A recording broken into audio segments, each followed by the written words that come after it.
Good evening, everyone. So I'd like to thank you for joining us here tonight. It's an incredibly timely program on finances, being that it's tax day and everything. So my name is Dr. Dawn Krem, and I serve as the Vice Chancellor for Advancement, Community Engagement, and Inclusivity. And it is our custom on campus to actually open programs with our land acknowledgement. We at the University of Wisconsin-Green Bay acknowledge the First Nations people who are our original inhabitants of the region. The Ho-Chunk Nation and the Menominee Nation are the original first people of Wisconsin, and both nations have ancient historical and spiritual connections to the land that our institution now resides upon. Today, Wisconsin is home to 12 First Nations, communities including the Oneida Nation of Wisconsin, Forest County Potawatomi, Ojibwe Nation communities, Stockbridge Munsee Community Band of Mohican Indians, and the Brothertown Indian Nation. We acknowledge the First Nations peoples of Wisconsin. Tonight, the Thompson Center is delighted to be able to sponsor this event and partner with UW-Green Bay. Thank you to the Thompson Center staff, Alex, Ruth, and Lily, for the grant to host this event. For those unfamiliar with the Thompson Center, let me say a few words about it. The Thompson Center was established to follow the footsteps of Governor Tommy Thompson, who proudly worked with colleagues on both sides of the aisle to advance the public good. The Thompson Center seeks to carry out Governor Thompson's legacy by informing and inspiring current students and future public leaders, fostering leadership skills, and promoting effective public leadership. They work to further these goals by offering public events, funding research and scholarships, honoring exemplar public leaders with the Distinguished Public Leadership Award, and conducting other activities across all UW campuses. All of the events are free and open to the public. For more information on their upcoming events, grant opportunities, or other aspects of the center, please visit the Thompson Center website. Next, I'd like to introduce Dr. Preston Cherry, who will introduce our speaker. Dr. Preston Cherry serves as the Assistant Professor of Finance and Personal Financial Planning here at the Kaufman School of Business.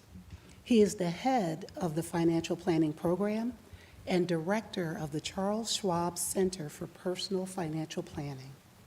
Dr. Cherry specializes in empowering individuals to share stories that inform their financial resources and life's design to achieve financial wellness and freedom that cultivates life wholeness. I welcome Dr. Preston Cherry.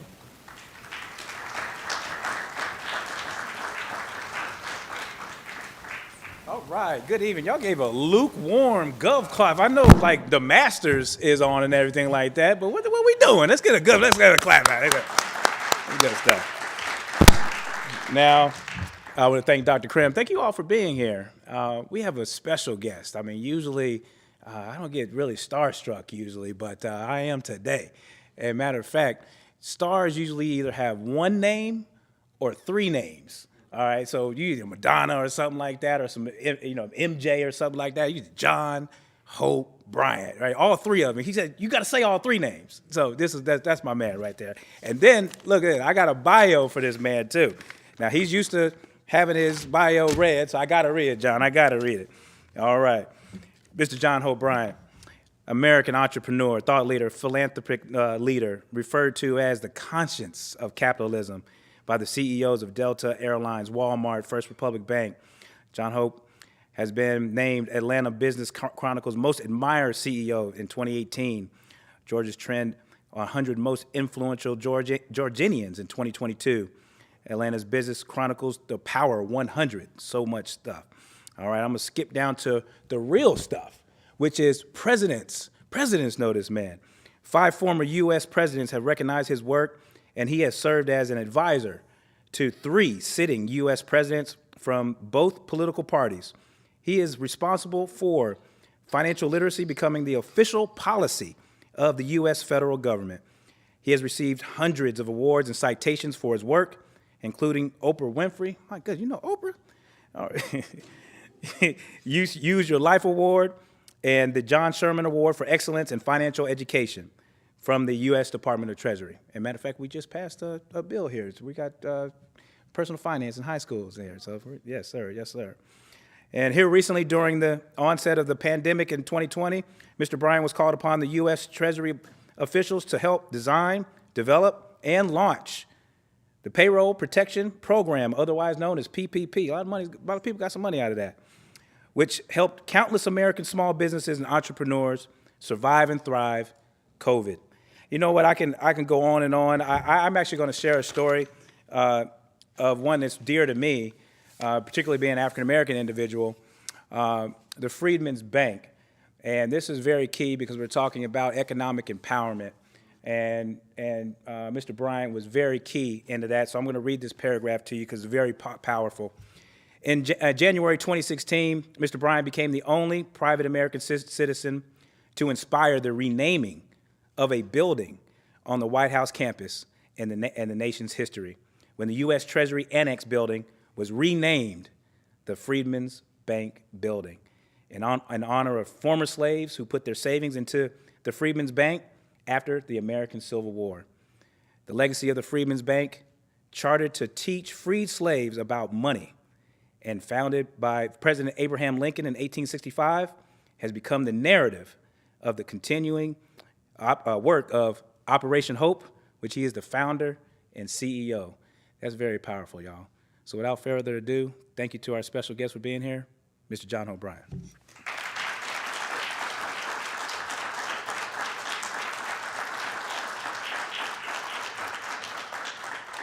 Good evening, everybody. Good evening. I want to thank the Assistant Chancellor and Dr. Cherry for welcoming me here. I want to thank you who live here for creating such a tranquil place. I got in last night. No, as Dr. Cherry and I were talking about, no assistant, no security, no nothing, just me and peace and quiet. Because there's zero threat in your state. There's zero reason for concern. It's just peaceful. Now, I come from Atlanta. I grew up in South Central. You'll hear my story in a minute, but I come from Atlanta where people are like you, nice for no economic reason. It's a beautiful thing. But Atlanta's frantic. And it's a lot going on. And it's hard to be still. When I got in last night, I instantly had a sense of peace. And the last time I had that sense of peace come over me was September of last year when my mother passed. And my mother, who's been promoted, lived a good life. She always had confidence, but she always had peace. And we're not human beings having a spiritual experience. We're spiritual beings having a human experience. So energy does matter. And that's why your city is different from every other city in America. And every other city is different from you. Even though we're in the United States of America, that's why people live different places, because the culture actually is different. The energy is different. We take these things for granted, but it's a gift. And so I got here last night, and it looked like a movie set. No one was on the street. Even robbers were at home. Do you have any robbers here? Do you have any thieves? Your thieves are so good, they probably even complete the U.S. Census. Like, I'm a thief. I get into the hotel, and they had to let me in. It was locked, like the door was locked. Like, we're done for the night. And got up this morning, had a great sleep, again, energy. And I walked the streets. I never get a chance to do this. I just walked the streets and checked out your great city and called people on the phone and just bragged about you. And I was talking to Ambassador Andrew Young this morning, who was on that balcony when Dr. King was assassinated, April this month, actually, 1968. And Ambassador Young was like, oh, Green Bay. I was there every summer during the Civil Rights Movement. He would leave the hustle and bustle of the movement, and he'd come to, it was one of the lakes. I don't want to misquote which one it was, but it was one of the lakes. I actually looked it up when I was talking to him earlier. And he'd go there as part of a religious, there was a church group, a church organization that invited him, and every summer he'd come and he'd calm himself. And that would allow him to then go back out and fight the good fight. Think about all the heroes and sheroes who've used your place as a landing spot for renewal. And as the Chancellor mentioned also, you have a long and incredible history, and I'm so glad you mentioned the Native American Indians because I was going to say that. But, you know, this place was actually, yes, it was incorporated in the 1700s, but it goes back to the 1600s. And this is really important because it was the early 1600s. And by the way, the first people who came here weren't politicians. And they weren't talking about governance. They were talking about trading. This was a fur trading port. This was agriculture. It was economics that first organized your area. And before there were European organizers and traders, there were Indians. And by the way, I know this could sound really naive. I never knew what Winnebago came from until I got here.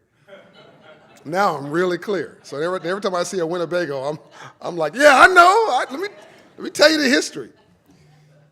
And you may or may already know this, but France, well, Canada, which was called the New France, one of the founders there sent an emissary to your area, and they hung out with the Native American Indians for a year, lived with them, lived amongst them, built friendships, built win-win relationships. And that history went on for 100 years, from the 1600s to the 1700s. Now, why is that important?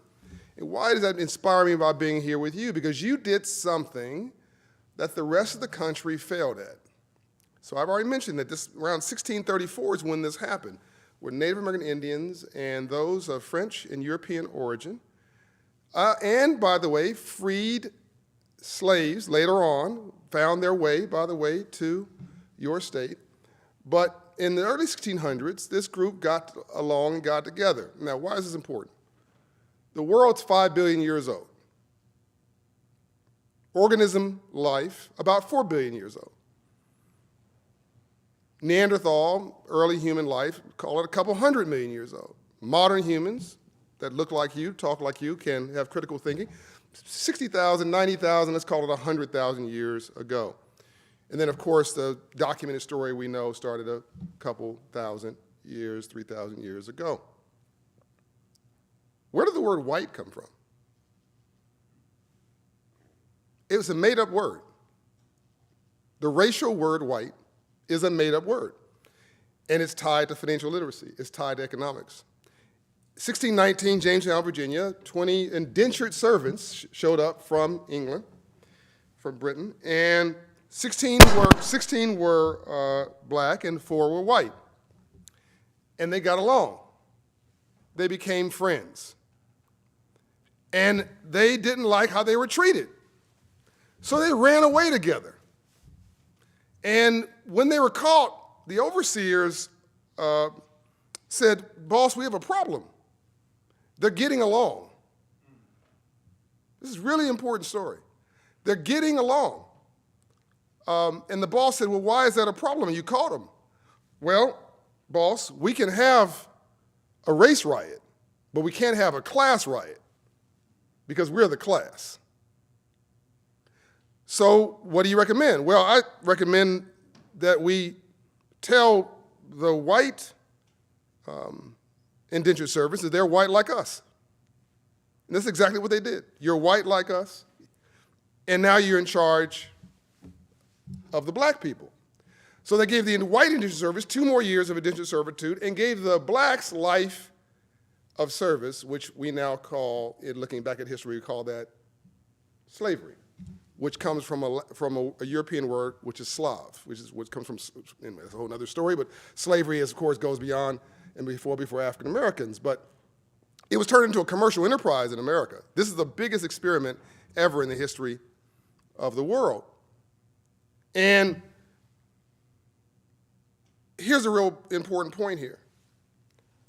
And the whites were told, if you are really good at this, you can own some of the blacks. So, by the way, they were friends. They were friends. And the whites did not say, who were poor whites, they didn't say, but boss, am I wealthy like you? Do I have titles like you? Do I have land like you? Do I have position like you? No one asked that question. No one did the critical thinking. They just said, okay, and went upon their business. And we've been arguing poor whites and poor blacks for about 400 years over something pretty stupid. By the way, why am I, you'd say I'm black, right? These are not trick questions, by the way.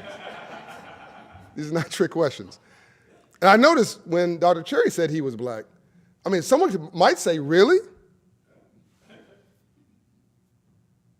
These are not trick questions. They're not, you see this? This is 26% European,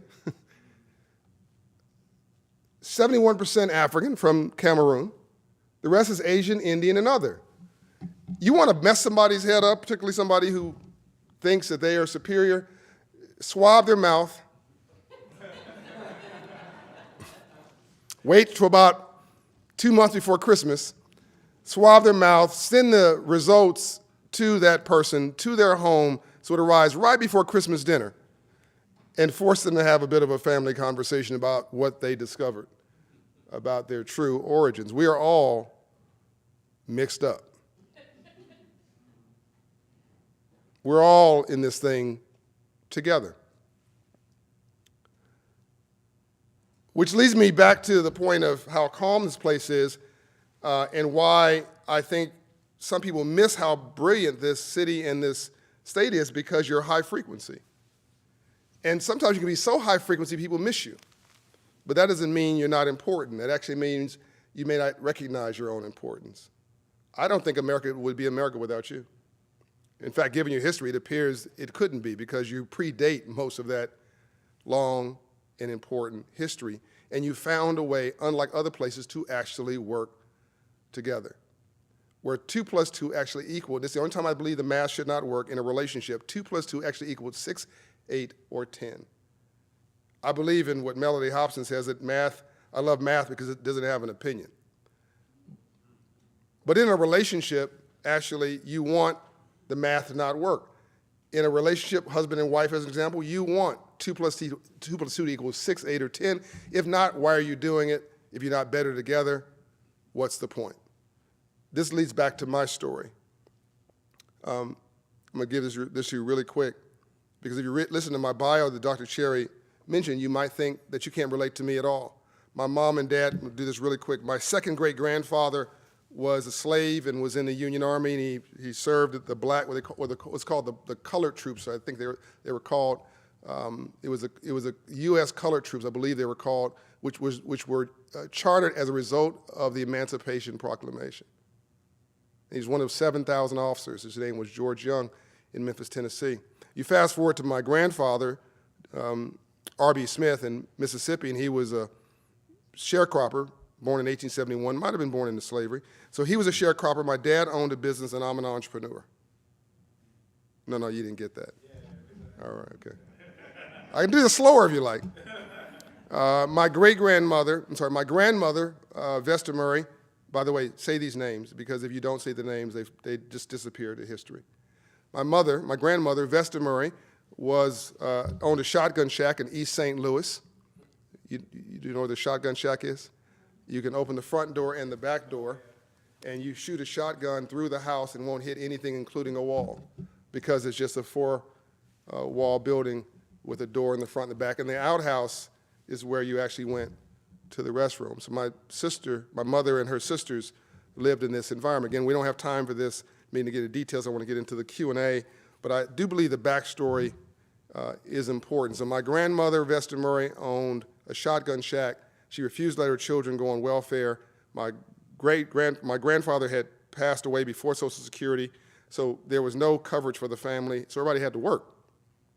So my mother worked as a domestic, cleaning people's houses, and she would come home and make $5. My grandmother would say, "How much did you make today?" $5. "Give me that money, baby. I'm going to go to the casino, and I'm going to gamble." Of course, she lost it all. So my mother, being a quick study, realized that my grandmother was great, but she was not a financial genius, and they kept on this way, they'd be broke. So my mother learned to do critical thinking. So my mother would be asked the next month, "Baby, how much did you make?" And she'd say $250. And she'd keep $250 and save it. Why is this important? No matter how much I love you, my son or my daughter, if I don't have wisdom, I can only give you my own ignorance. So out of love, we can pass down bad habits from generation to generation. In a blind town, a one-eyed man's king. If you don't know better, you cannot do better. It's what you don't know that you don't know that's killing you, but you think you know. I'm gonna try to cover a whole bunch of stuff in a short period of time. Are we okay? See, I didn't like the way you talked to Dr. Cherry. I'm from the black church. I'm used to seek and respond. I came all the way to Wisconsin. I want to hear you. All right. You don't have to have church, but you got to at least say you're there. So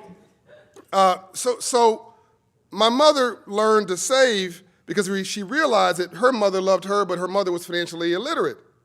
So the more money she made, the broker they were going to get. So my mother had to save in spite of my grandmother's intentionality. Fast forward, my mother owned her own home, but we ultimately lost that house, by the way. My mother marries my father, make this really short. They moved to South Central LA. They own an 8-unit apartment building, which they bought for $18,000. They owned a cement contracting business. They owned a gas station in Normandy and Vernon, the southeast corner. They owned a nursery business. I think I mentioned them. They owned their own home. I think I mentioned that already. So they were little conglomerate creators with a high school education. But my dad was, Ambassador Young says that men and women fail for 3 reasons: arrogance, pride, and greed. My dad was not a greedy man, but he was full of pride. So he wouldn't ask my mother for help. Now, mind you, my mother was this financial savings and investment genius. My dad was a hustler. So, do I need to translate some of this stuff for you? Okay. Don't need to translate. Okay. So my dad was not a lazy man. He was a hustler, but he refused to ask for help for something he didn't understand. So he confused making money with making a profit. He confused cash flow with income. He confused, this is a big one, he confused making money with building wealth. And you build wealth in your sleep. You only build wealth in your sleep. That's a drop the mic for you. You only build wealth in your sleep. Stocks, bonds, home ownership, small business ownership, wealth. What you're doing during the day is you're renting out your talent for an income commensurate with hopefully your contribution to society, and you're living on that living. You're making a living, but you're not creating a life. Back to the story. So my dad's out there bidding on cement contracting jobs. He'd bid to win the job, not to make a profit. So the guy before him might have bid $1,200, Dr. Cherry. He would bid $900, but he didn't know that the materials and the labor might be $1,150. And he just figured as long as the cash flow was coming in, that we must be doing well. So the more money he made, the broker we got. He'd spend $1 and make $1. He'd make $1 and spend $1.50. Now you think, so compounding can go in the reverse. And by the way, this now explains to you how an NFL player can go broke, how an NBA player with a $100 million contract can go broke, why 70% of those who win the lottery are broke within 5 years. It's not about how much you make. It's about what you keep. So am I boring you with this story? All right. I mean, I would tell it anyway, but I'm just curious. No, I would stop if I was boring you.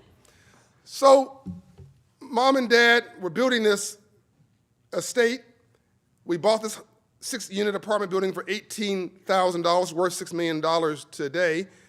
Could make the rent, the mortgage payment of $237 a month on 2 rents. We lived in the 3rd unit. The rest of it was profit. We lost it. We lost the gas station. We lost our home. We lost everything because my dad refused to listen. Now, in a marriage, you got to decide whether you want to be married or you want to be right. Amen. It took a minute, but he got it. The rest of y'all may not get it for a long time, but that's a word. What I just told you right there was a word. And my dad just decided he wanted to be right. So my mother was like, well, you can't be married. Because, by the way, you are not right. So my dad took $4,000 my mother had saved to send my brother to a college of his choice. So what you have here by coming to this college is a blessing. It's a gift, not an entitlement. My brother wanted to go to college of his choice. He couldn't go because my dad took that $4,000 and went and wasted it on some fanciful dream that didn't make any economic sense. And even though my mother saved the money, he thought he had a right to spend it. So my brother was the oldest of 3 children. I'm the youngest in the family. My mother looks at the 2 of us saying, if that's the way this story is going to go, I got to get out of here before what happens to the first kid happens to the other 2. So my mother, when my mother witnessed that, they had a domestic, by the way, number 1 cause for domestic abuse, money. Number 1 cause for divorce, money. Number 1 cause for heart attacks, stress. Number 1 cause for stress, money. So my mother and father fight. I'm there watching them, and again, I'm gonna try to get the rest of this done in the next couple minutes so we can get to this conversation.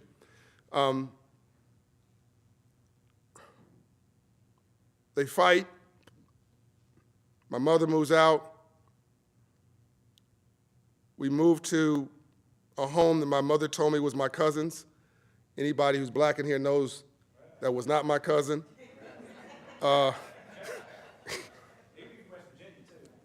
that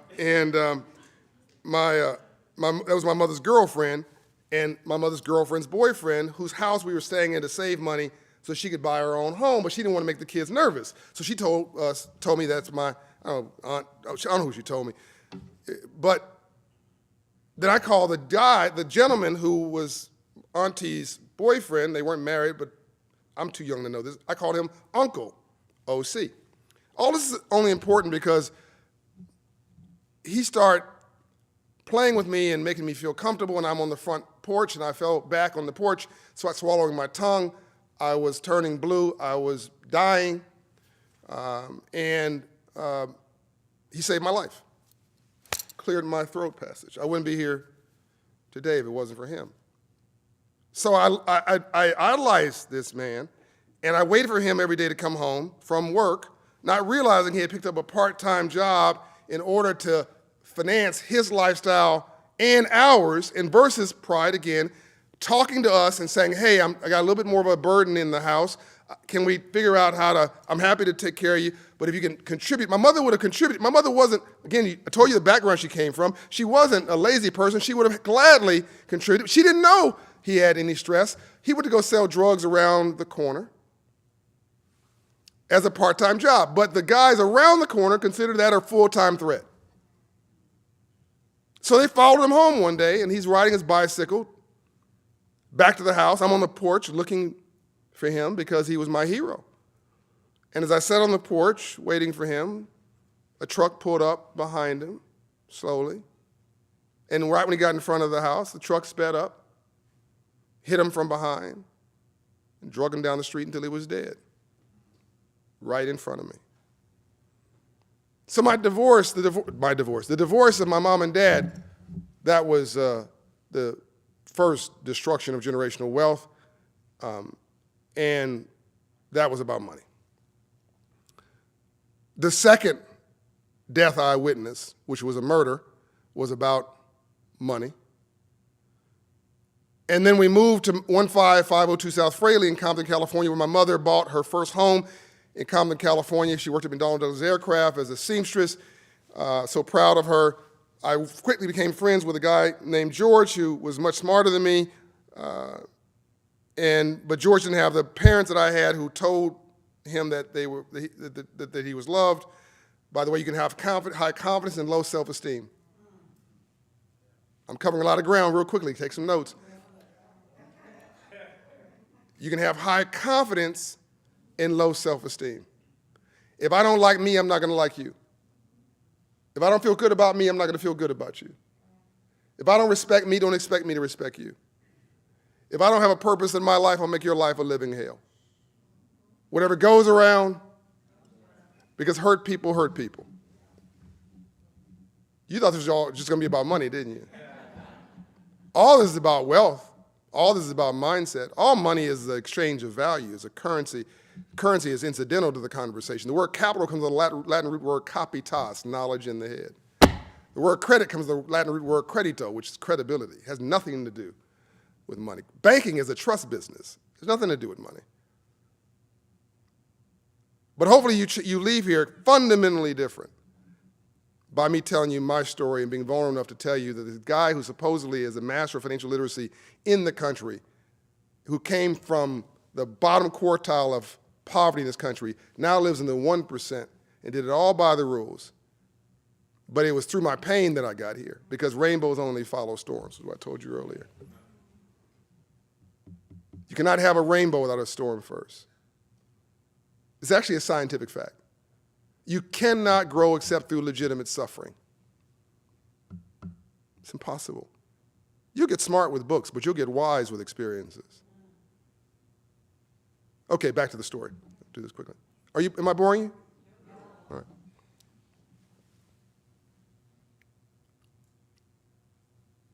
My mother buys the home in 15502 South Fraley. I make friends with George.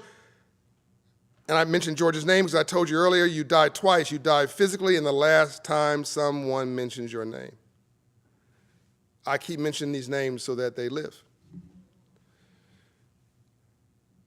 So George was a better student than me. If somebody in here is an A student and you think that's enough, somebody's watching this stream thinks that they're an A student and they think they can chill, they can cruise. Somebody should have been here today and decided to sit at home and chill. You don't build relationships over the internet. This is a whole other conversation about, and maybe we'll get into it, about, technology is more efficient, it's not more effective. And if you've been in a career for 20 years, you can sit at home and Zoom. You already have relationship capital. But if you are a young person trying to build relationship capital, you better get in that office. That empty office. I want you to go in that office and walk past the boss's desk 10 times. They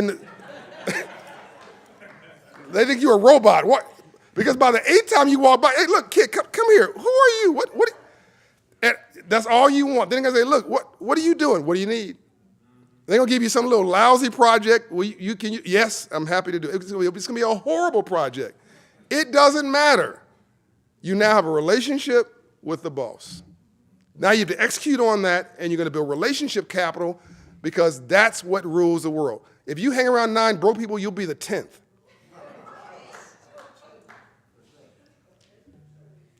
It just stuns me. Somebody wants to go to college and then doesn't want to go to a class or doesn't want to go to a social event. What do you think colleges are for?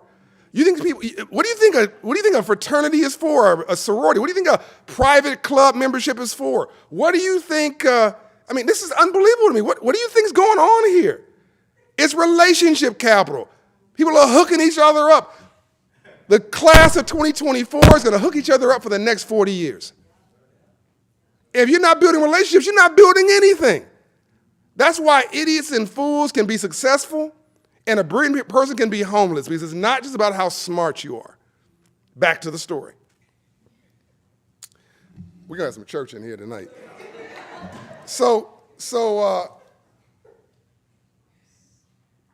George was this great student, but he had crappy parents. By the way, here's a quote for you. There's a difference between being broke and being poor. Being broke is economic, but being poor is a disabling frame of mind and a depressed condition of your spirit, and you must vow never, ever, ever to be poor again. Now, if you look somebody in the eye and they're glazy eyes, keep it moving. Because the most dangerous person in the world is a person with no hope. You got everything to lose, they've got nothing to lose. Boy, I love to talk about so many different things. I don't have time. But George had hope, but he had no guidance. He had low self-esteem and high confidence. Confident because he was competent, because he was a good student. But he had low self-esteem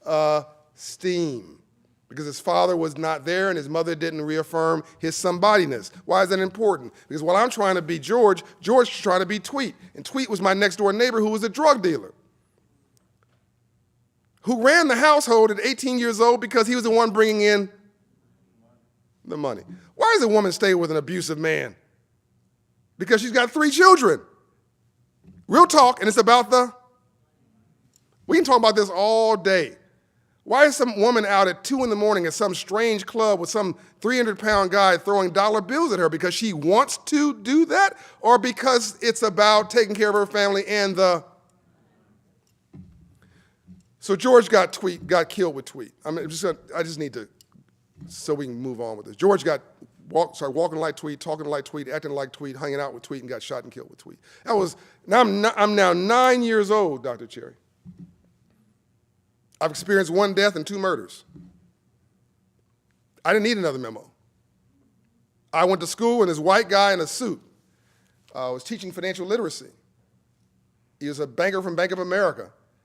And I'd never seen a white guy with a suit on unless he was a detective, and it wasn't a good suit. Polyester and all that. And so I asked the guy, Dr. Cherry need to get in conversation here, so I don't want to get too delayed in cutting that off, but I think this is really important. This is sort of bringing this full circle. I asked this gentleman, what do you do for a living and how'd you get rich legally? He said, I'm a banker and I finance entrepreneurs. I said, what's an entrepreneur? I'd never heard the word in my entire life. French word, build something out of nothing, create value. So that's what I knew what I wanted to be and who I wanted to be at a very early age. And he had a business card. He had a car in the parking lot that was registered with tags on it. You'll get that later. He was legal. And so I went home, and for the first time, I saw the muffler shop was a business, and the nail salon was a business, and the hair salon was a business, and the dental office was a business, and all of it. And I saw the liquor store sold candy, and I went to the liquor store owner, and I told him at 9 years old, you should do a joint venture with me. You're selling the wrong kind of candy. He said, go away, little boy, I've got a college degree. I said, that's nice, I've got cavities. And you really should do a joint venture with me. Otherwise, I'll put you out of business. And he said, oh, you got a lot of confidence. Tell you what, I want you to sell, he was very presumptive of him, I want you to sell candy at the candy counter here. I'll pay you top dollar. I don't want to be your salesman. I want to be your partner. That's not going to happen, but I'll give you a job. Okay, I want to be the box boy. He said, that's the worst job I've got. That's the job I want. I worked there for 3 weeks and quit. Does anybody have any idea why I would work there for 3 weeks and quit? What'd you say? To figure out what sells. Brilliant. I went there because that's where all his inventory was. It was in the cold box. That's where the inventory list was, is what the wholesale rate was, the retail rate was, what the markup was, where he bought his inventory from. I figured out for 3 weeks how his inventory flowed, where he got it from, how he paid for it, what was selling, what wasn't. I was right, by the way. And went home. My house was on the way to school. His place was not on the way to school. And I went to the same place that he went to with $40 loan from my mother to my first financier. She made me pay interest on the loan, by the way. And I put the liquor store out of the candy business. I made $300 a week on a $40 investment. Then I found girls and lost the business. But so, who am I today? I'm an entrepreneur who founded 50 organizations, three of which are the largest of their kind in the country. The largest minority owner of single-family rental homes in America, the Promise Homes Company, $200 million in value. I built that and sold it in 2021 for $120 million. Built it in 2017. We own 700 homes. The largest financial inclusion platform for communications in the country, and most importantly, the largest financial literacy organization in the country, which has 400 employees, 300 offices, $4 billion invested in underserved neighborhoods. What do? We go around teaching people about money and coaching them up so they can access the free enterprise system, which is exactly what that banker did to me when I was 9 years old. I asked that banker, are there more people like you? And he said, yeah, there's millions of bankers in this country. There's 10,000 banks back then. It's 500 banks today. I said, and it's your job to loan poor people money? All I have to do is prove that I can pay it back? Yes. And I don't get dead if I don't pay it back. I mean, I was dead serious, no pun intended. So I'm here as a testimony to this. You're living in a moment in history. I want that to sink in for a minute. This right here is a moment in history. It's the third Reconstruction. The first Reconstruction was after the Civil War, and that was about basic freedom. That was about red and blue and black and white, mostly black and white, race and politics. The second Reconstruction was when? Civil rights movement, 1960s, about 100 years later, by the way. By the way, April, which is Financial Literacy Month now, by the way, April, and Lincoln was killed April 1865. By the way, after he created a bank charter to teach free slaves about money called the Freedmen's Bank. And he was killed when he then gave blacks the right to vote, promised blacks the right to vote. And Booth said that's a bridge too far. It's the only speech you'll ever give. Sorry, it's the last speech you ever give. By the way, irony, Booth's brother saved Lincoln's child's life. We're giving you a lot of linkages here very quickly. 100 years later, here comes Dr. King, Andrew Young, a lot of lady heroes and sheroes, black people and white people now marching in the streets around basically access. That was a second Reconstruction. This is the third Reconstruction, but it's not about the streets, it's about the suites. And the color's not black or white or red or blue, it's green. Now you have an opportunity to play a role in history. And if I haven't got your attention yet in front of me or on the stream, then I want this to sink in with you. Maybe you'll say, this is all nice, but I can afford not to do it. Not really. And Dr. Chair and I will get into some details about why this relates to you personally on your personal balance sheet. But let me give you the high watermark here. There's never been a nation in the world, there's never been a superpower in the world that wasn't the economic power at the same time. I'm going to slow this down now because I really want this to sink in. I want you to challenge me on what I'm saying. Think about it. Rome. Help me out. Great Britain. Help me out. No, before the USA, hold on. Let's think about history. What'd you say? Germany. Very good, very good. France. Very good. Argentina. We go back far enough. At the time they were a world leader, they were also the economic leader. Every time. There's never been a time where one didn't come without the other. So what is today? What is the global leader in the world? The U.S. What is the economic leader in the world? No.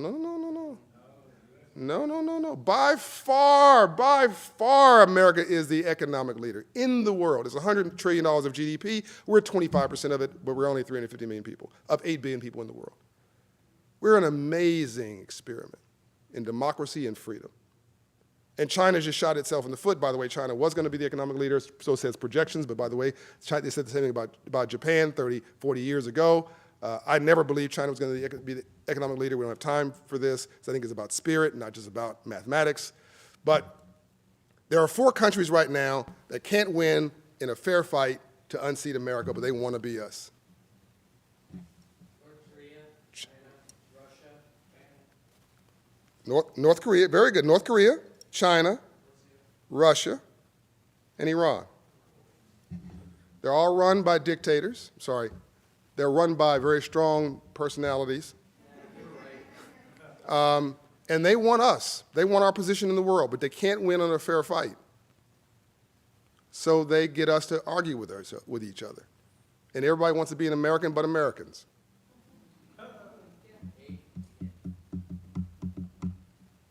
Here's a drop the mic for you. The largest economy on the planet is 70% led by consumer spending. 70. That's you going to buy a donut, renting Netflix, putting gas in your car. I'm just trying to make this very simple. This is not complicated. This is literally how you live. You are driving the largest economy on the planet, and 70% of those people leading the economy are living from paycheck to paycheck, and no one's giving them the class that I got when I was 10 years old. And it gets worse. Half of those making $100,000 a year, think professor now, are living from paycheck to paycheck, and it gets worse. A third of those making $250,000 a year are living from paycheck to paycheck. And if you live in Manhattan and you're making $100,000 a year, it feels like $39,000 a year. You got too much month at the end of your money. Can I get an amen? See, that wasn't a black amen, it wasn't a Latino amen, it wasn't an Asian amen, it wasn't an Indian amen, it was just amen. We don't have time for all of this, but I'm just telling you, we are at a moment in history, we're at an inflection point. And we cannot continue to be the leader of the free world and the light on the hill, I believe, for the rest of the world, unless you pick up this next movement and you create a new generation of wealth. Not just for you, but for everybody else around you.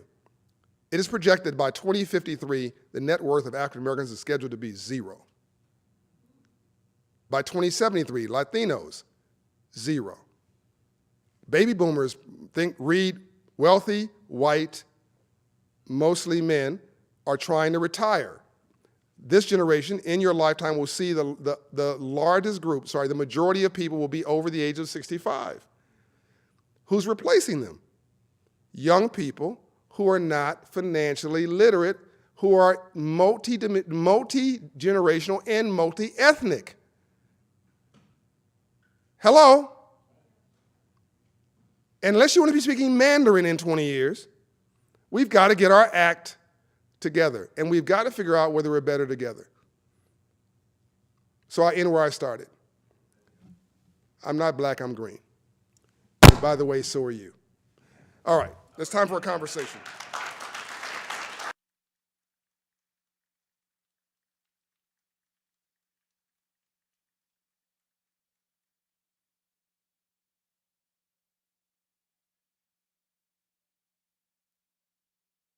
No, I didn't say professors are broke. I said think professor. Paycheck to paycheck. Is everything right? We good. All right. Well, thank you for that. You stole all my stuff. I had all my notes and everything like that. Don't worry, we got a lot more. Well, I'm actually going to just ask a couple of questions because I want questions from the crowd. I'm sure because you talked about a lot. My first question, particularly when you were talking about your parents and the lack of conversation. I think conversation in the home can go a long way between spouses. Yep. How beneficial is that about money talks in the home amongst spouses? I mean, again, I cannot stress this enough. The number one cause of a divorce in not only America, but every developed country is money. I don't care what else you're reading, it's money. If your day's not about God or love, your day's about money. By the way, challenge me on this. And I'm going to go one step further. Your night's about money.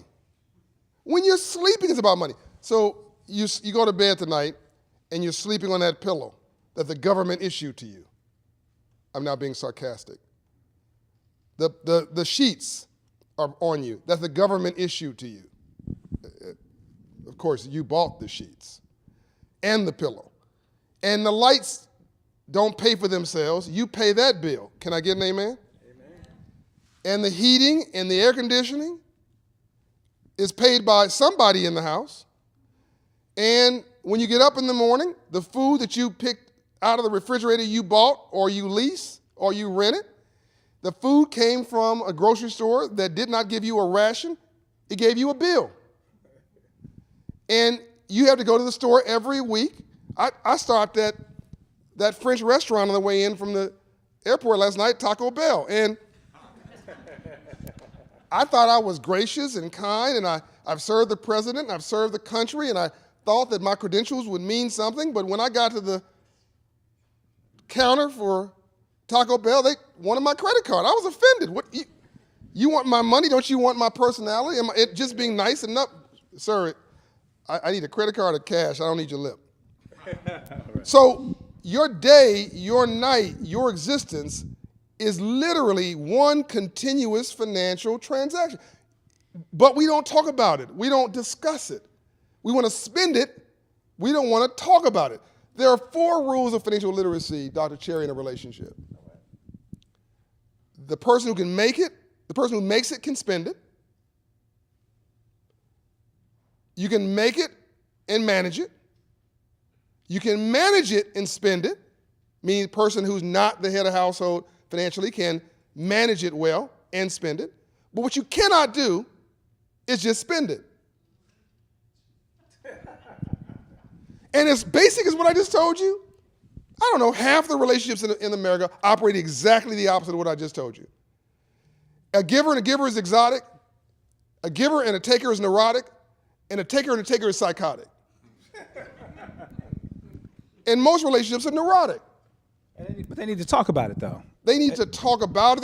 They need to agree on it. You need to have I used to hate budgets. I used to think they were useless. I bow at the altar, small a, of budgets. I love a budget. I don't care how much money you make, you need a budget. My Amex American Express bill is 6 figures a month. And if I don't have a budget, I will go broke, and I'm rich. I don't care how much you make, you can spend it quickly. Money has velocity. And it's, again, difference between making money and building wealth. Yes. These are the most basic conversations, but we're not having them. When I was growing up, I used to say, well, I can't be broke, I have checks left. And then, of course, some people think, ATM means all the money, and you think a credit card is cash. Credit card's not cash. Credit card is a debt that you owe to somebody. If you go buy a car, a friend of mine called me earlier today and was like, I went to a car dealership and I bought a car, and the car sold the paper because they financed it at the car dealership to another company because they went bankrupt. Yeah. Should I refinance the car loan? And I said, well, based on what you told me, you went to a 2nd or 3rd tier car dealership, your credit was toe up from the floor up. When you went, do I need to translate? No. And when you went to the car dealership, your credit was toe up, probably 500s. When you went to the car dealership, they had to finance you internally or wanted to. You didn't ask what the interest rate was, you asked what the payment was, and you never asked what the payment is when there's an interest rate attached.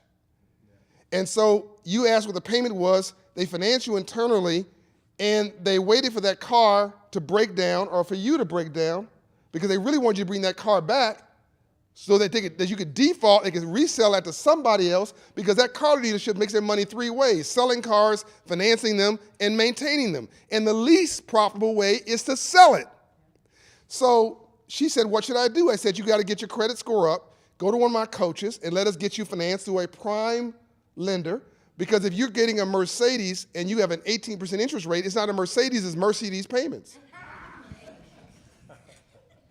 So Andrew Young has this great quote, Dr. Cherry. All right. To live in a system of free enterprise and not to understand the rules of free enterprise must be the very definition of slavery.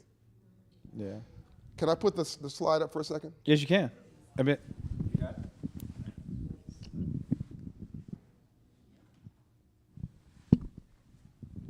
So we have offices in Milwaukee. I'm going to do this real quickly here. Can you see that? You cannot see it. Then I'll tell you. For those who know Milwaukee, there's a Borchert Field, if I'm saying that right, Borchert Field 53206 is the zip code. What is it?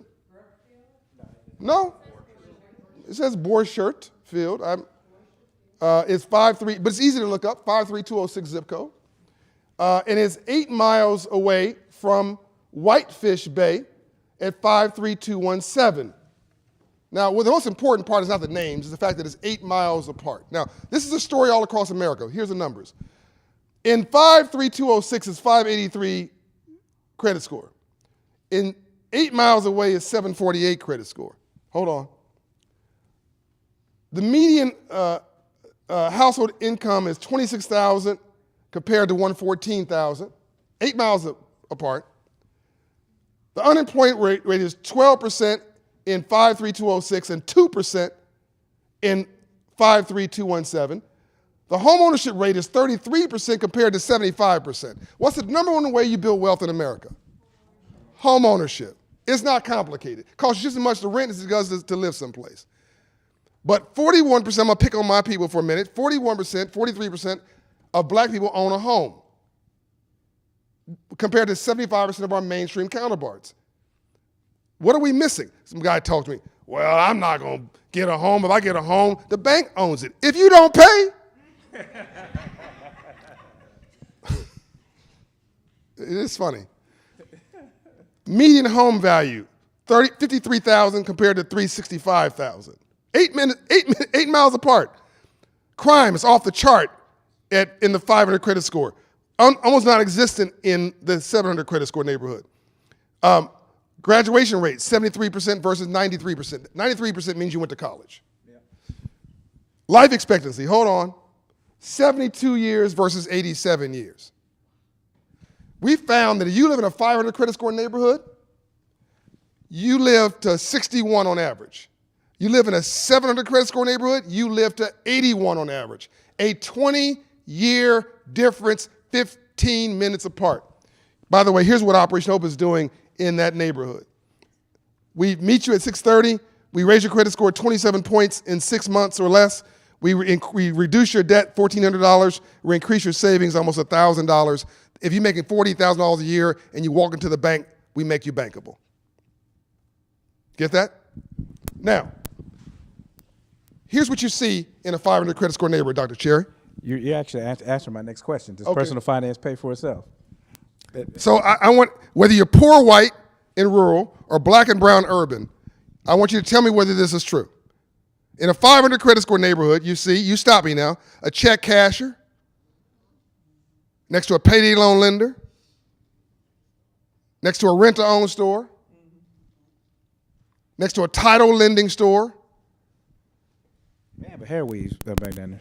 Hair weave, don't pick on hair weaves now. Beauty supply. Hair weave is universal. Yeah, it is, but beauty supply. Beauty supply. Yeah, I don't know why. Anyway, don't get me started on that. Next to a liquor store. For sure, a liquor store.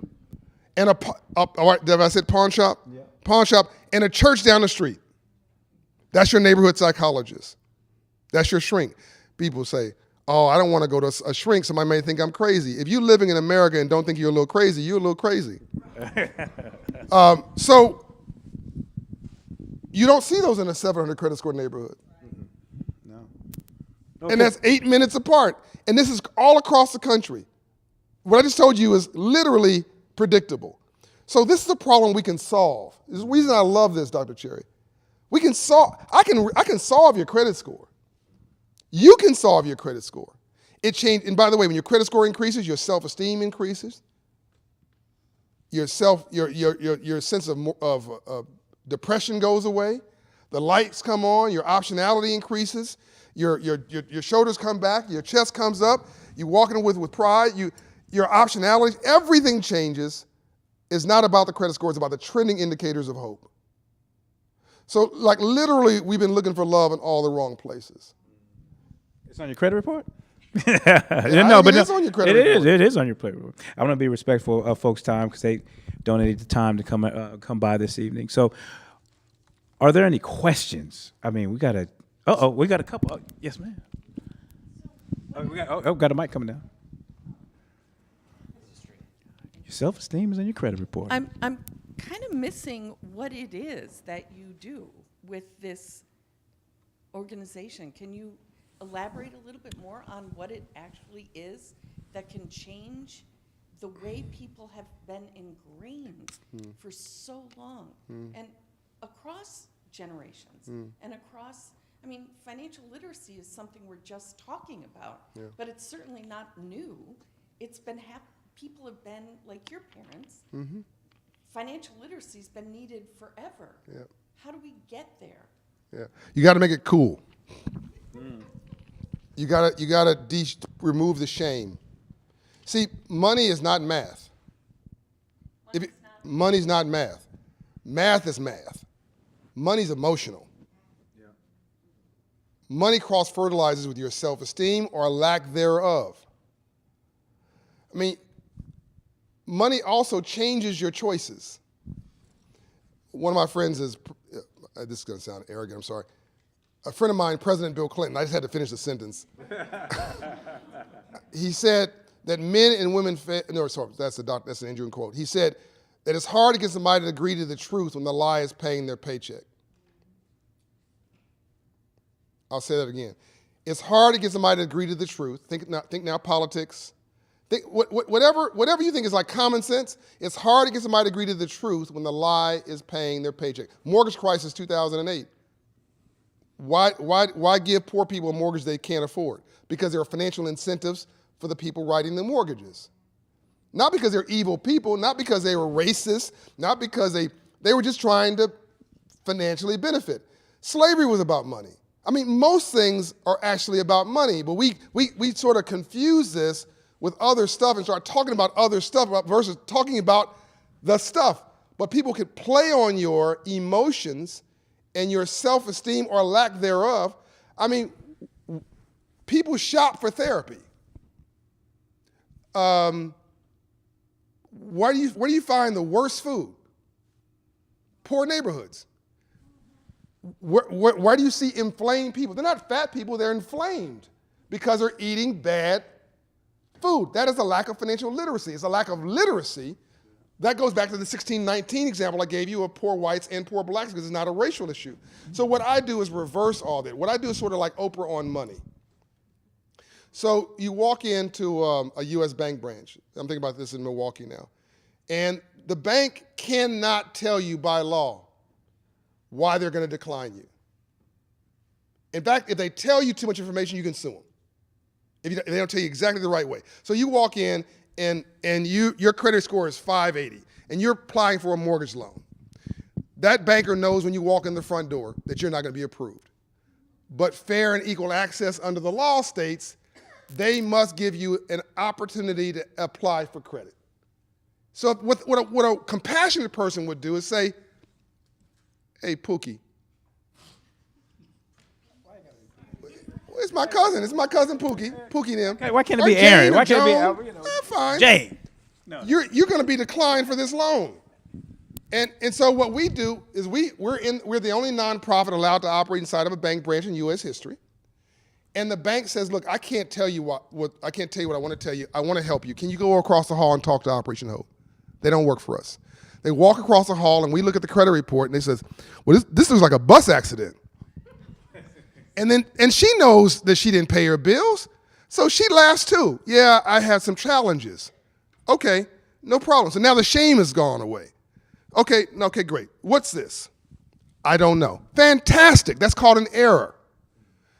The law states if the 3 credit bureaus cannot confirm that that is yours, they must remove it within 30 days.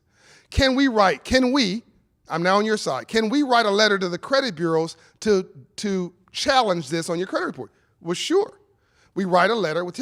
They have 30 days to confirm it or admit they don't know what it is, and within 30 days they must remove it. 90% of the times they remove it. That's a 30-point pop on your credit score. What happens to her self-esteem? So now the person's gone from, in this example, 590 to 620. They come back in. Their shoulders are back. They're like, well, what are we doing now? What are we doing now? What's this? Oh, I got a divorce 10 years ago, and my husband didn't pay the phone bill. And it's okay, you're in Oakland, California. That was Pac Bell. Pac Bell sold to the SBC. SBC merged with AT&T. AT&T chased you. and they sold it to Joe's Finance Company. Well, it's a $1,000 bill. I don't have $1,000. Don't worry, no problem. That was 10 years ago. Joe's Finance Company bought that for 5 cents on the dollar. They bought it for $50. They want a 100% profit, which is going to be $100, 50 plus 50. Let's call Joe's Finance Company. So we call Joe's Finance Company together, and they say, I got Jane here. We're looking for her. She's looking for you. We want to pay this off. We want $100. He's being aggressive. We want $100. No, we're going to pay you $200. Why would we pay them $200? We want their cooperation. Because if it's been sitting there for 10 years, it's going to show back up on their credit report once they remove it because the system's lazy. But if I pay you 200% of what you're asking for, and I talk to your supervisor, at the same time, we get a relationship capital. Now, when I call you back to remove it 2 or 3 times, you're going to cooperate with me. And it's a win-win situation because she got an 80% discount, and Joe's Finance Company got a 100% profit. Are you with me so far? Win-win. Credit score goes up another 20 or 30 points. So now she's at this point, 640, 650. We help her with a few other things, get her the earned income tax credit, which is a down payment to buy a house. By the time we finish with her, she's 680, 690. She gets prime rates. She gets respect and dignity. She has a down payment from the government, the earned income tax credit. We don't have time to go through all this. But her whole life has been transformed. And then she tells all her girlfriends that you need to talk to those bankers over there at U.S. Bank. They changed my life. And that's how it happens. Yeah. Smoking didn't stop because people realized that it created cancer. It stopped because Hollywood stopped putting smokers in movies, and they made it cool to not smoke. It was about image and branding, and that's when it all turned around. Marketing is really important, and people don't remember what you say, what you write, what you think. They remember how you made them feel. Yeah. Thanks for that. And John's cool because you got Facebook and IG and all that. You popping up all the time on feeds and everything. 1 million views last week on videos, just last week. 200 million views in total, 3 million followers, and it's growing. But I just sit and have conversations like this. Right, cool. I mean, because you're making it cool, and Megan, I happen to know the question. I mean, so more than it's a great question. Yeah, more than credit repair. I mean, you are instilling hope. I mean, financial education sessions, seminars, workshops, financial education. $4 billion worth of capital we've deployed. Which, investments. by the way, are paying. The loans are paying. It's a phenomenal organization. All right, we have one more question. Oh, we got a couple of more questions. So, yes, sir. Yeah, you talk about home ownership being like one of the. Can you hear me? Yes. Just hold the mic and you're right in front of you. Yeah, you talk about home ownership being like one of probably number one investment also. If you. What part of Africa are you from? I'm from the Gambia. Where? West Africa. Gambia? Correct. Beautiful. Yeah. I've been through. Yeah. Are you incorporating like real estate into it, or you just talking about home, or like having your home itself, or when you talk about home ownership, you including real estate into it? So Operation Hope is responsible for 12% of all black businesses in America. It's called the 1 Million Black Business Initiative. I started it after George Floyd's murder, which was in Minneapolis, and I partnered with Shopify. I went to them with a business case, not a charity case, of creating new businesses and them creating new customers. So the founder of Shopify committed $130 million to me over 10 years, and 4 years later, we're responsible for 400,000 new black businesses in America, which are also e-commerce businesses. And there's only 3.1 million black businesses in America. That's 12% of all businesses. By the way, we don't discriminate if you're not black. I'm just saying that is an initiative we created to create new black businesses. We help everybody. Literally, I have all races within our portfolio. So it's whether you're interested in investment, we meet you there. You're interested in small business, we meet you there. You want to become an entrepreneur, which is different than small business, we meet you there. You want to start a nonprofit and serve the community, we meet you there. You want to, but the way that the average person can build wealth is home ownership, which is why I hammer on that point. And to the young lady's question about how do you turn this around, the problem with education is that we've lost our storyline. Like going public is really just a narrative, and it's storytelling. Why do people in school, K through 12, get summers off? Because it was in the agrarian age, and you needed these summers off to go farm. We're not in the agrarian age anymore. Why do you have summers off? I mean, so it's not making any sense, and we're not connecting education with aspiration. It's your word, aspiration. So kids want to know, if I'm doing this, what does this get me? Why were the kids drug dealers? Money. Why are they gangsters? Money. Why are you in a gang? Well, sense of belonging and power and money. Education has to be cooler than the gang. And so we have disconnected education from aspiration. And so kids are like, why? Some kids are like, well, why am I doing this? All we're doing is replugging the socket back in the wall and making smart, sexy, and cool so people want to stay in school. And I think you can do it at scale. And we're just meeting people where they are, but you have to tie it to an aspiration. You can't give people a lecture. Yeah. You can't say eat your vegetables and expect that to work. Well, what is your, man? We tied. So you got one more question up here. I'll keep the answers quick. So here's the, I think one of his questions were what is your thought about owning real estate outside of your primary residence? I love it. Yeah, 'cause I know you have a big portfolio of it. I mean, look, I bought a home, I called a condo in L.A. for $200,000 in 2006-ish. It went down $100,000 in 2008 because of the economic crisis. All of my friends told me to sell it. My friends who were broke. You weren't the 10th. No, I wasn't hanging around them. So I knew that I loved them, but I knew they were broke. So they were really bad people to give advice. Watch who gives you advice. Eagles don't fly in packs. You've never seen a flock of eagles. Buzzards love packs. Turkeys got wings and can't fly. They're part of the bird family. So I kept the house, and then when I moved to Atlanta, I rented it out to a police officer who didn't pay rent on time. But that allowed me to pay cash flow the condo and pay the taxes. I figured it couldn't be bad to own the property. I kept it. And so I moved to Atlanta, and I wanted to buy a piece of property that was worth that was being sold for $750,000. It was 13 acres. It was an abandoned 11,000 square foot facility, a home on 13 acres out in the country. They wanted to sell it for $750,000. I didn't have that $750,000. This was 2017, before I started this business. But I remembered I owned this condo that I bought for how much? $200,000. It had gone down $100,000, but that was 2008. So now 2016-ish, 2017, I called the broker. Look, I need to sell a couple of my properties in LA. I had a 3-unit building, and I had this condo. I had another property as well, but what can I get for it? He said, I can probably get that sold for you within 2 months for $750,000. Nothing happened. I wasn't a genius. I didn't go get an advanced degree. I just bought real estate and didn't sell it. The only thing, there are 2 things that have never gone down, 3 things that have never gone down in American history. Please listen to me. Real estate values, stock market, and American GDP. Now, some smart person here is going to say, that's not true, John. There was a crisis in this and no. What happens is the market goes up for real estate or the stock market. It dips because there's a recession, recession,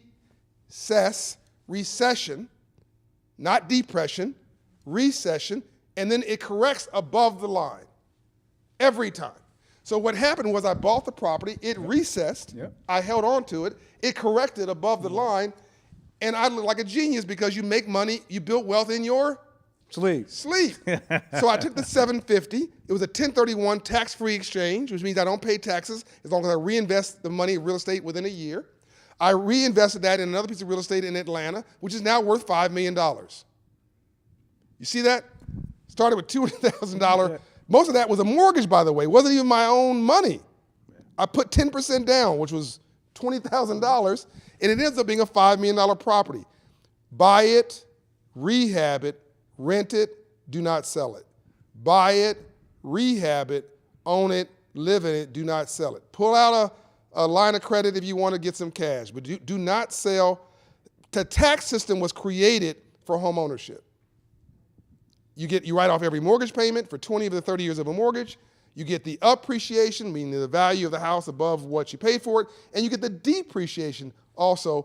And so basically, you get all the money back you spend every month on mortgage payments in a tax refund. Why wouldn't you want that deal? You just got some gems just for being here. All right. We got 9 minutes. Jim, I know you had a question. All right. Are you guys enjoying this? Oh yeah, this is. Oh man, I'm Richard just for the experience. I appreciate you. One question, I often hear young people being given the advice to follow their passions or to get a college education, but that doesn't always seem in line with good financial decisions. What advice do you have for young people? Follow a passion that pays. Do not get a college degree. Do not get a college degree in basket weaving.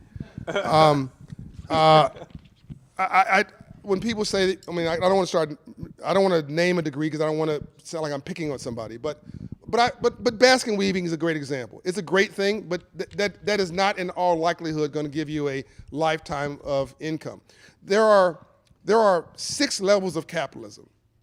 Everybody's a capitalist. But there's 6 levels of capitalism. There's a worker, an hourly worker. There's a gig worker, hourly worker. There's a job. So gig worker, you make your own hours. You come and you go as you please. There's a job. You come at 9, you leave at 5. I'm making this up. Whatever your hours are. By the way, the more money you make, the more restrictive it is until you get to the top. But hold on a minute. Gig worker, hourly worker, a job, career. So now maybe you're getting a salary. But now the boss can call you at 8 p.m. C-suite executive, professor, they can call you over the weekends. They can ask you to work until midnight. Now, you can decide not to do it if you don't want to continue to be employed. But you're also getting 6 figures for that C-suite position. Small business owner, you say, I don't want to do this anymore. I want to go strike out on my own. I want a higher return for my talent. So now you find an existing business plan, a fast food restaurant, a nail salon, something that's been known to work, a franchise, and you do that. That's the 5th area of capitalism. The 6th area is the craziest thing, is what I do as being an entrepreneur, which has the highest return and the highest risk. So find where you want to be on that spectrum, and then find something you're passionate about that pays your bills plus, and go do that. And if you can't find something you're passionate about, then find something else you're passionate about, like taking care of your family. So it doesn't have to be that you love your job, but maybe you love your family, or you love your vacation time, but find something you love. But what you shouldn't do is you shouldn't be getting up in the morning saying, I'm tired. Because you can be exhausted. I'm exhausted all the time.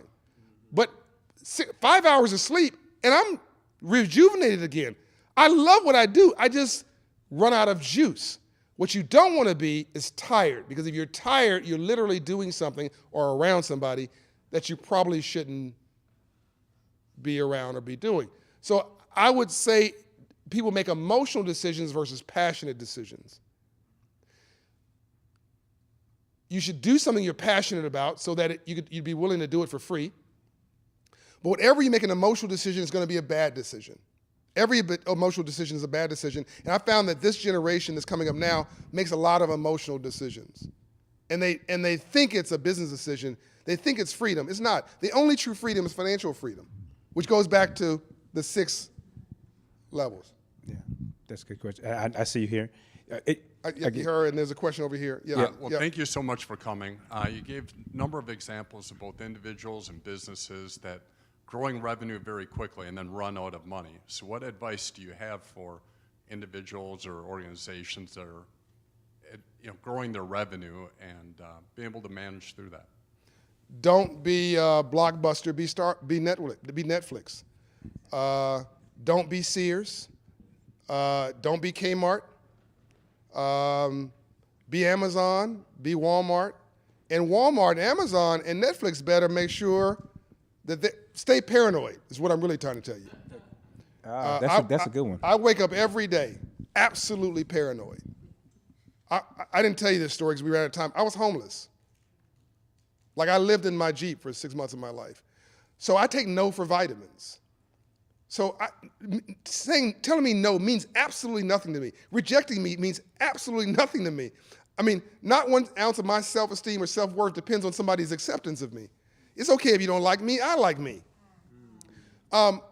So I get up every day ready for hustling because I remember, even though it's not practical that I'm going to run out of money, I remember being homeless like it was yesterday, which helps me not ever be homeless.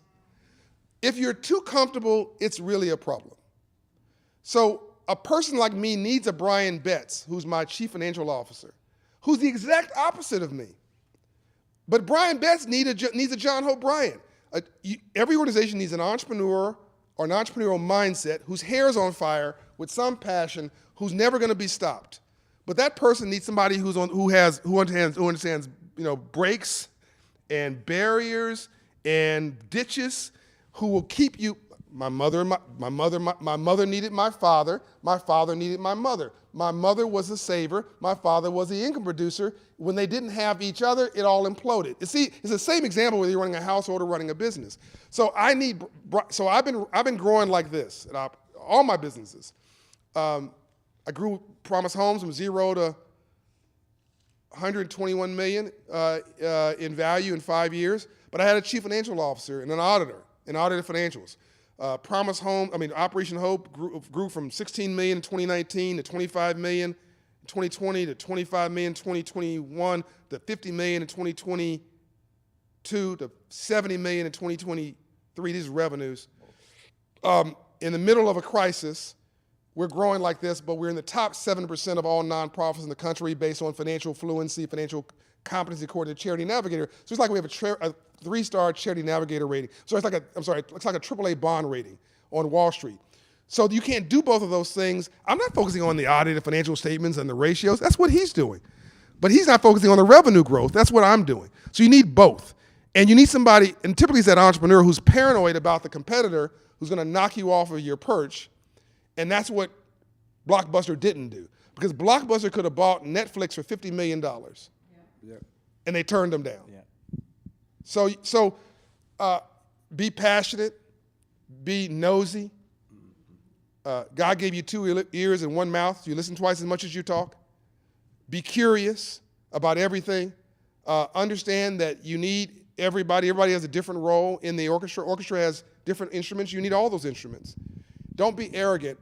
Don't be obnoxious and think you know everything. That's exactly the moment you begin to fail. So I think that you need to have everybody have a valued role in your organization. You just need to figure out what that valued role is. And then what I heard is not being curious can be costly. Oh my God, Yeah. I asked Quincy Jones, how do you get so smart? He said, I'm just nosy as hell. All right, we got 2 more questions. All right, I know you've been waiting. Yes, ma'am.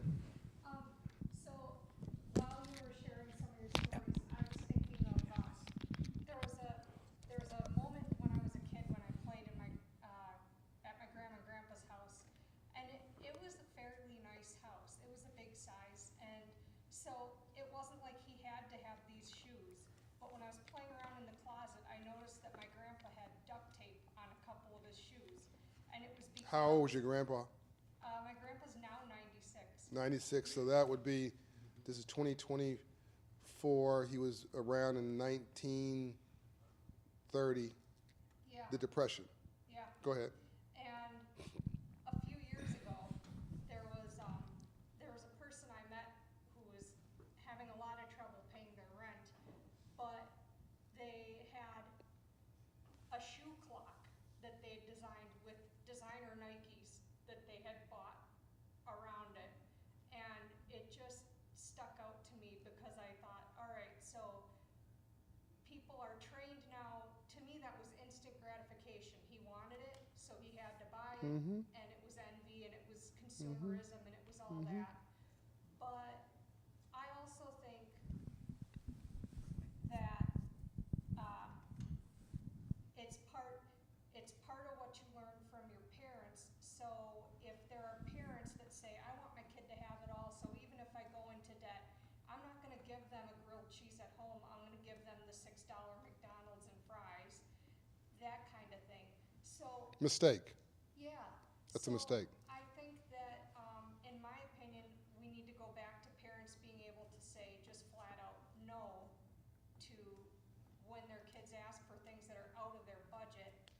But I don't know that we always do that. So what do you think would propel that more? So it's a great series of things that I'm going to unpack very quickly in your statement because I want to get to I think it was 2 other questions. I'm going to pick on I can't, what you just said is a 30-minute response. When I'm trying to do this in 2 minutes. There's so much in there. Because of low self-esteem, parents want to be the friend to their children versus the parent to their children. And I'd rather you respect me and learn to like me than like me and never respect me. So when my friend called me this afternoon and asked me for advice, I told him the truth, which was you made a mistake. You're not a mistake, but you made a mistake. And part of the reason that I've been so effective, and it's really surprising me, is I just talk straight to people. And it's what they've been looking for their whole life, they just don't like it. But if you can talk without being offensive and listen without being defensive and always leave even your adversary with their dignity, because if you don't, they spend the rest of their life trying to make you miserable, it becomes personal. If you cannot shame people, but talk love into people, I think that you can find a way to move people around, and that's what parents do. So to your point, when the parent said, I grew up with nothing, and so as a result of that, I'm gonna give you everything, you're robbing your child of the tools that they actually need to be successful, because part of what made you successful was that hustle, was that sacrifice. Now your grandfather remembers the Great Depression. That's why he's got tape on his shoes. I don't suggest you have tape on your shoes. That would not do well for your image if you're trying to get a job in the suites. He might have worked in the streets. He might have worked in the fields. He might be self-employed. So you actually need good shoes. So you also need to do a software upgrade on your parents. I'm a software upgrade on my parents. I have mentors and role models because my mom and dad, as much as I love them, couldn't take me where I needed to go. They couldn't tell me how I needed to act in the White House. Couldn't tell me how I needed to act in the corporate suite. They never were there. So I had to get different role models, and I had to make different kinds of investments that they were not going to understand.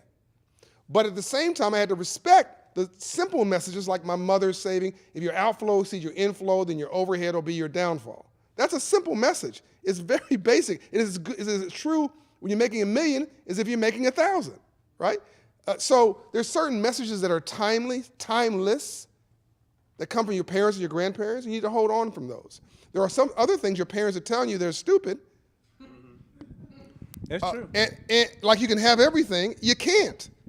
And so this is a deeper conversation, but again, half of America is depressed. Depressed people make really bad decisions.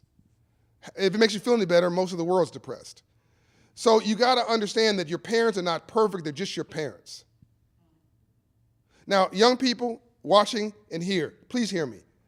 Because she talked about I want you to go to school, I want you to graduate. I want you to get a career, not just a job. I want you to then get married and then have kids in that order. Because the minute that you have kids, your whole life changes. If you're even remotely a responsible individual, your whole life changes. Now your life is ready, fire, aim. You're not making any decisions anymore. You've already made the decision. And that decision is going to last you for the rest of your life, at least 18 years. So, yeah. My grandfather said 30. He said 30 years. He said 30 years. I boomeranged twice back. Yeah, so I was in there. All right, we have one more question. Parents did Yes. right you by you, Dr. Sheriff. You talk about your organization and it's in banks. What about, I guess, getting the education to where it's needed when these young people are going from high school to college, where they don't have that? You talked about that zip code, which I'm very familiar. I live in the other zip code. You live in the 700 credit score zip code. Yep.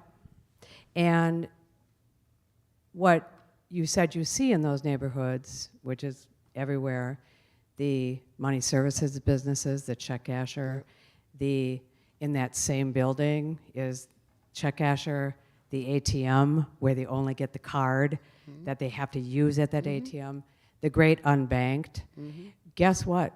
You can go to Shorewood High School, and in that money services business that's there, that check casher, you have a ton of kids from UWM standing in line. Those are not, we have to get that education to them somehow, because those are not kids that come from those zip codes.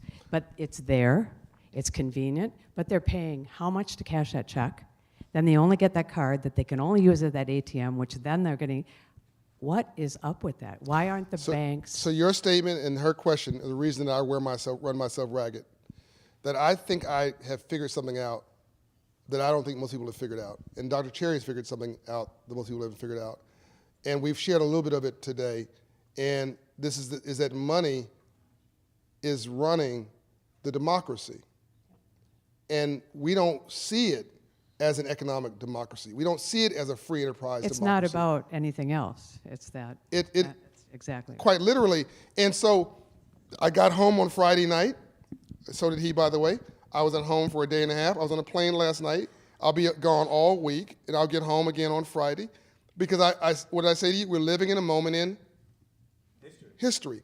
And so I've got two senators from the Republican and the Democratic Party, U.S. senators, who've agreed to tee up financial literacy for all legislation. I believe I can get 70 senators in the U.S. Senate to agree on a bipartisan bill to embed financial literacy, K through 12.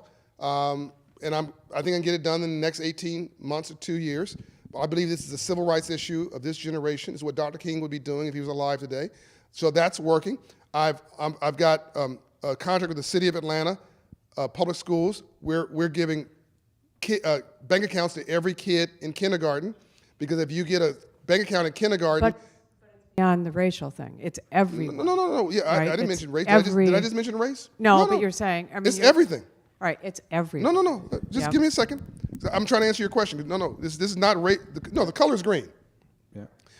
In Atlanta public schools, every kid gets a savings account from Operation Hope at kindergarten, because the studies have shown that if you have an account at kindergarten, you're 50% more likely, 50, to go to college.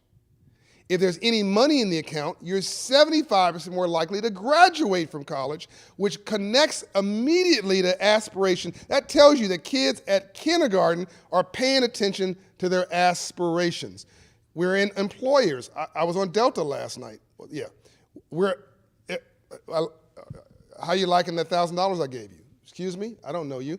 Yes, you do, because I coach every one of the 100,000 Delta employees at Operation Hope, and we got the CEO of Delta to agree that every employee who went through financial coaching would get a $1,000 emergency savings account. So half of every Delta employee I looked at is a recipient of Operation Hope's coaching and counseling. We're UPS employees. We're Harley Davidson employees. If you go to Las Vegas, we're the Venetian hotel employees. We're soon will be McDonald's employees. So this is what healthcare was 40 years ago. So I'm going into banks. I'm going into corporate Fortune 500 to employers. I'm going into schools. I'm going into educational establishments. I'm going into houses of faith. We're making this. Killer Mike is a rapper. He just won 3 Grammys. I just talked to him last night. He's going to put financial literacy in his new raps. T.I. is a mentee of mine. He's putting financial literacy. So this is becoming the new cool. That's right. And I would say, too, that financial literacy is just not for those people or 500 credit score. I see some wealth managers in here. Listen, I'm a wealth manager myself. Everyone needs financial literacy. We're talking about informed behaviors and decisions. You know, if you get into financial coaching or planning or something to that effect, everyone needs to have better informed decisions and behaviors about their money so they can feel more confident and secure. So it is financial literacy for all socioeconomic backgrounds, And I for have a book certain. coming out tomorrow. I was about to announce that. Financial literacy for all. By the Yes, way. for sure, for sure. Which is number one. Is number one in economics right now in the world. If you have that, John, On you're going to get pre-order. Yes. If you have a QR code, you're actually going to get a signed copy. Is that it? Yeah. I'll sign it and send it Yes, back you're to going to you. get a signed copy if you scan that QR code. I think they're handouts, so scan that. You'll get a signed copy. It's good for about 24 hours, I believe. So take advantage of that. And your book dropped today, right? It drops tomorrow. Tomorrow? But it was been on pre-order for 15 days, and it debuted the next day at number 1 on economics out of 46 million books in the world. It debuted at number 1 in economics, and it stayed there. And so I'm excited that people are now becoming excited about this topic. They were not excited about it 10 years ago. It would put you to sleep 20 years ago. But I think that this is just a moment that, the meaning has met the moment, I guess is what I'm saying. And rainbows only follow storms. This gentleman's been waiting patiently for. It takes beers for what I got. Is he? Yes, Okay. yes. How to incentivize people to buy homes in the 500 credit score areas. So it's a It is a big That is question. a big question. So, Coleman. no, thank you. So Dr. Cherry said I can give you a brief. So what I tell people, so people in these neighborhoods, they're depressed. They have a surviving mindset. There's three mindsets: surviving mindset, thriving mindset, middle-class mindset, and a winning mindset. Winners are builders. Crazy people like me who just don't take no for an answer. But most people are in a surviving mindset. I've been there before. My credit score was 500, so I can relate to it. In these neighborhoods, so people who are depressed vote twice, basically, when they're proud and they're pissed. We don't have time for this, but if you think about what's going on in the country, you can look at, there are people right now rioting at the ballot box because they're angry. And it's not a business plan that's going to last. But I understand the psychology of people in these neighborhoods. So Malcolm X had a quote: "You've been bamboozled. You've been tricked. You've been fooled. Nobody likes to be duped." And so I use the emotions that are normally negatively charged, and I flip it, and I say, these neighborhoods, you've been bamboozled. You've been tricked. You've been fooled. You don't like that, do you? No, I don't like that. What do you mean? In an inner city in France, it's called Paris. Pause. True. An inner city in the UK is called London. Pause. An inner city in Turkey is called Istanbul. Pause. I'll keep doing this. So where are you staying? Where are you living? In an inner city. Next to freeways. Next to places of employment. Within 10 minutes of work and transportation. You're living in the inner city. You were put there 30 years ago, 40 years ago. Now you're leaving there, and if your grandma owned the property, you're selling it, and somebody else is moving in. Who's moving in? College students.